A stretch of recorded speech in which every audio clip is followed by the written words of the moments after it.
अस्सलामु अलैकुम वरहमतुल्लाहि वबरकातुहू। मोहतरम सामीन कराम, मैं हामदा फ़ातिमा आपका खैर मकदम करती हूँ। आज मैं जिस मौजू पर आपसे गुफ्तगू करने वाली हूँ वो ये है, हुकूकुल इबाद की भी फ़िक्र की जाए। दीन इस्लाम में दो किस्म के फ़राइज़ बंदों पर लाजिम होते हैं। एक वो फ़राइज़ और ज़िम्मेदारियाँ हैं जो बंदे पर अल्लाह ताला के हक़ के तौर पर आयद होती हैं, जैसे ईमान लाना, नमाज पढ़ना, रोज़ा रखना वग़ैरह। इन फ़राइज़ को हुकूकुल्लाह कहा जाता है। दूसरे वो फ़राइज़ और ज़िम्मेदारियाँ हैं जो अल्लाह ताला ने एक बंदे पर दूसरे के लिए लाजिम की हैं। इन फ़राइज़ और ज़िम्मेदारियों को हुकूकुल इबाद कहा जाता है।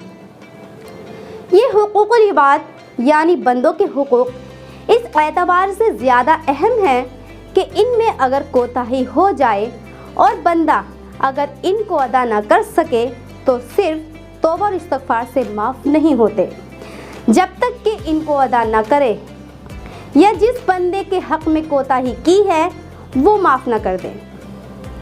जबकि हुकूकुल्लाह यानी अल्लाह के हक़ सिर्फ तौबा और इस्तिग़फ़ार से माफ़ हो जाते हैं, बल्कि अगर बंदा तौबा भी ना कर सके तो अल्लाह ताला आखिरत में सज़ा दिए बग़ैर सिर्फ अपने फ़ज़्ल व करम से माफ़ कर सकते हैं।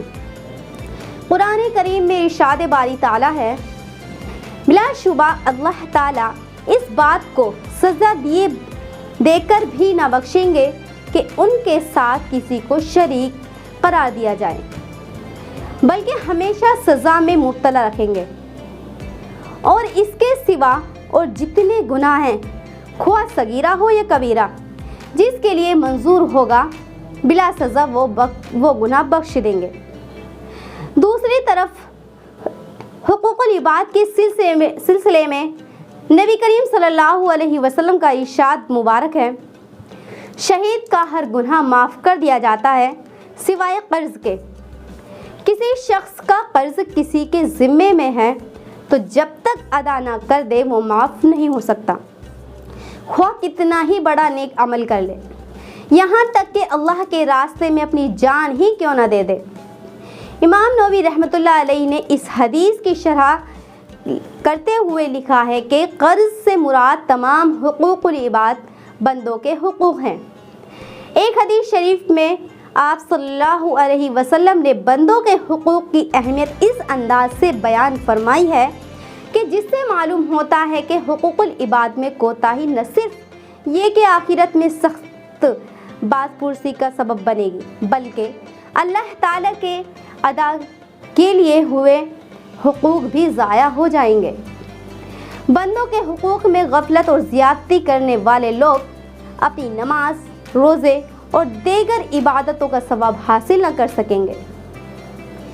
इन इबादतों का सवाब इन मज़लूमों बंदों को दे दिया जाएगा जिनके हुकूक इन इबादत गुजार बंदों ने पामाल किए होंगे।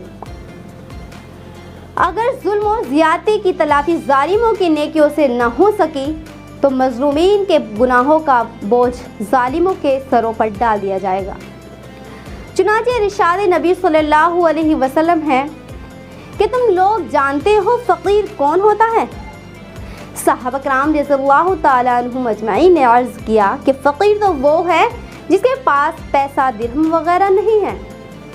आप सल्लल्लाहु अलैहि वसल्लम ने फरमाया कि मेरी उम्मत में दरअसल फ़कीर वो है जो कल क़यामत के दिन नमाज, रोज़ा, ज़कात, हज की इबादतें लेकर हाजिर होगा, लेकिन दुनिया में किसी को गाली दी थी, किसी पर झूठा इल्ज़ाम लगाया था, किसी को नाहक माल लिया था, किसी की इज्जत पर हमला किया था, किसी को जुल्मन मारा था और किसी को नाहक कत्ल किया था। अब क़यामत के दिन हर मज़लूम आदमी इस जालिम की नमाज, रोज़ा, हज और ज़कात के सवाब से जुल्म के बक़द्र सवाब लेकर जाएगा। अब अगर जालिम के अच्छे कामों के सवाब से सबका हक़ अदा हो गया तो ठीक है, वरना बाकी मज़लूमों के गुनाहों को समेट कर उस जालिम पर डाल दिया जाएगा और जहन्नुम में धकेल दिया जाएगा। दूसरा सवाल, किन के हुकूक वाजिब हैं? اب ذہن میں یہ سوال آ سکتا ہے کہ ہم پر کن کن لوگوں کے حقوق واجب ہیں؟ تو اس سلسلے میں قاعدہ تو یہ ہے کہ دنیا کی کوئی شے ایسی نہیں ہے جس کا ایک دوسرے پر حق نہ ہو۔ علماء کرام نے اس حوالے سے ایک آیت کریمہ کو بنیاد بنایا ہے۔ وہ اللہ تعالیٰ کا یہ جامع اور بلیغ کلام ہے۔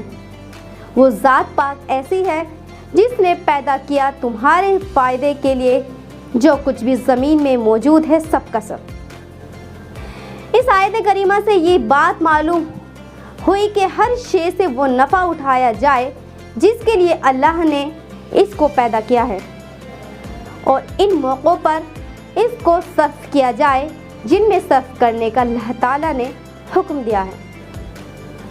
اس سے یہ بھی معلوم ہوا کہ انسان کا دنیا کی ہر چیز سے نفع کا تعلق ہے، ہر طرح کا لگاؤ ہے۔ اس لگاؤ کا تقاضا یہ ہوگا کہ اس کی ترقی اور حفاظت کی کوشش کی جائے اور ہر اس پہلو سے بچایا جائے جس سے اس کا نفع ختم ہو جائے یا نفع پہنچانے میں رکاوٹ اور نقصان پیدا ہو، اور اسی کا نام حق ہے جس کو خود ادا کرنا ضروری ہے۔ اس آیت کے ضمن میں علماء نے لکھا ہے کہ ہر شے کے لیے خواہ جاندار ہو یا غیر جاندار ایک دوسرے پر حقوق ہیں۔ شاید اسی لیے اس آیت سے کچھ پہلے کفار اور فساق کی بری صفات بیان ہوئے اللہ تعالی نے ارشاد فرمایا ہے، یہ فاسق اللہ کے عہد کو مضبوط باندھ لینے کے بعد توڑ دیتے ہیں۔